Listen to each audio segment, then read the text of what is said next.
अस्सलामु अलैकुम वरहमतुल्लाहि वबरकातुहू। बिस्मिल्लाहिर रहमानिर रहीम।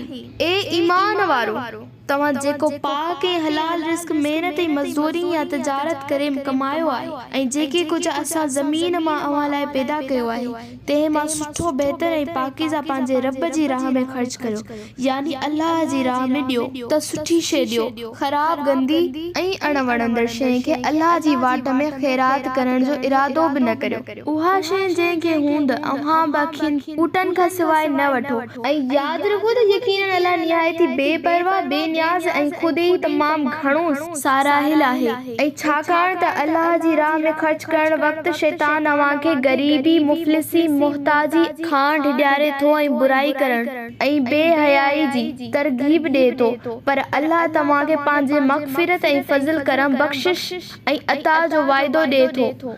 बेशक अल्लाह तमामु घणो वुसअत, कुशादी ऐं डिघे हथ वारो ऐं सभु कुझु ॼाणींदड़ आहे। हू जंहिंखे चाहे हिकमत ऐं दानाई अता फरमाए थो ऐं जंहिंखे हिकमत ऐं इल्म जी दौलत यानी क़ुरान ऐं सुन्नत रसूल जी रोशनी में अमल करण जी तौफ़ीक़ सां नवाज़ियो वियो त उनखे ॼण वॾी भलाई या अता नसीब थी वई ऐं नसीहत त सवाइ अक़लमंदनि जे ॿियो को बि नथो फिराए। ऐं हीअ ॻाल्हि बि यादि रखिजो त अव्हां जेके कुझु ख़ैरात करियो था या बास बासियो था, अल्लाह खे उन जो चङी तरह इल्म आहे। गुनाह जे कमनि या शैतानी कमनि में ख़र्च करण अल्लाह जे हुक्मनि जे ख़िलाफ़ सरकशी ऐं ज़ुल्म आहे ऐं अहिड़नि ज़ालिमनि जो रब जी पकड़ वक़्तु को बि मददगार न हूंदो। जेकॾहिं अव्हीं ज़ाहिर ज़हूर सदको या ख़ैरात ॾियो त उहा बि चङी ॻाल्हि आहे, पर जेकॾहिं उनखे लिकाए मोहताजनि खे ॾियो त अव्हां जे हक़ में उहो वधीक बहितर आहे।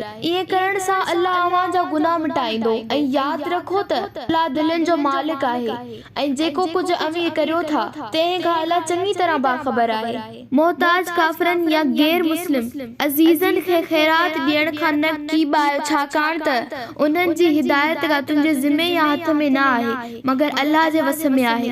जंहिंखे वणेसि तंहिंखे हिदायत नसीब करे थो। ऐं जेके बि माल अव्हीं ख़र्च करियो था उन में अव्हां जो पंहिंजो भलो आहे। आख़िर तव्हां उन लाइ ख़र्च करियो था त अल्लाह जी रज़ा हासिल थिए ऐं अव्हीं जेको कुझु ख़र्च कंदो उन जो पूरो पूरो अजुर अव्हां खे ॾिनो वेंदो ऐं तव्हां जी हरगिज़ हक़ तलफ़ी न कई वेंदी। मदद जा मुस्तहिक़ उहे तंग दस्त आहिनि जेके अल्लाह जी राह में अहिड़ो वकोड़जी विया आहिनि, यानी पाण खे वक़्फ़ करे छॾियो अथनि जो पंहिंजे ज़ाती धंधनि लाइ उहे ज़मीन में डुक डोड़ या हथ पैर नथा हणी सघनि ऐं उन्हनि जो सवाल न करण यानी ख़ुददारी ॾिसी ना वाक़िफ़ अणॼाण माण्हू गुमान करे थो त ही ख़ुशहाल आहिनि, मगर संदसि चेहरनि मां तूं सुञाणी थो ऐं हू अहिड़ा बि न आहिनि जो माण्हुनि खे गले पई सवाल कनि या चिंबड़ी पवनि या हथ टंगीनि। ऐं जेको कुझु तव्हां नेकीअ जी राह में ख़र्च कंदो त उहो बहरहाल अल्लाह खां लिकियल या ॻुझो न रहंदो। तहक़ीक़ अल्लाह उनखे खूब ॼाणींदड़ आहे।